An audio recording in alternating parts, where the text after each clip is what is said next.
তারপরে আমরা যাব।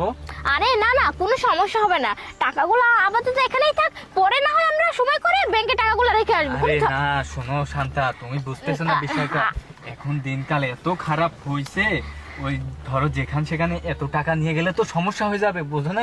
তুমি এক কাজ করো, তুমি এই জায়গায় থাকো, আমরা যে ব্যাংকে টাকাগুলো রাখি আমরা ওই ব্যাংকে রেখে আসি, বুঝতে পারছো? না না শোনো, আমি বলতেছি সময় করে হলে আরে, টাকাগুলো তুমি রাখলে বুঝতেছো হবে। না কেন? আমি আরে রেখে বুঝতেছো আসি, না? তুমি থাকো।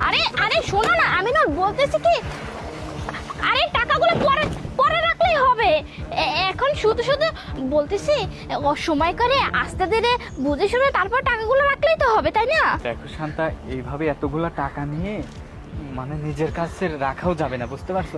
তার থেকে আমি কাজ করে আমি ব্যাংকে রেখে আসি, তুমি থাকো, আমি একটু পরে আসবো, বুঝতে না, না, পারছো? না তুমি- তুমি বেশি কথা বললে না তো, আমি আসি। আরে আমি না, তুমি আমার কথাটা শুনে না।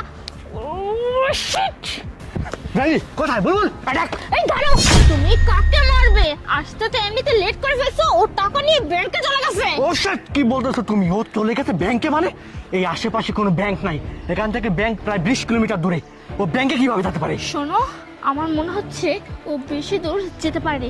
তোমরা একটা কাজ করো, ওর পেছন পেছন গিয়ে ও ব্যাংকে যাওয়ার আগেই তুমি টাকাগুলো ওর কাছ থেকে নিয়ে নাও, যাও। কোন রাস্তা দিয়ে গেছে? এই রাস্তা দিয়ে গেছে, যাও। আচ্ছা ঠিক আছে, ও ব্যাংকে যাওয়ার আগে ওর খেল খতম করছে। বুলবুল কাম।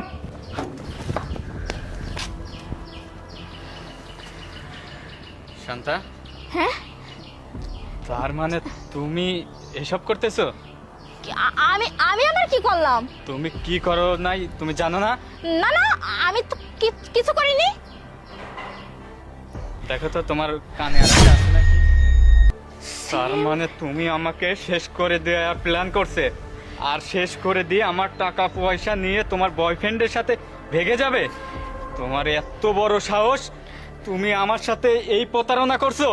দেখো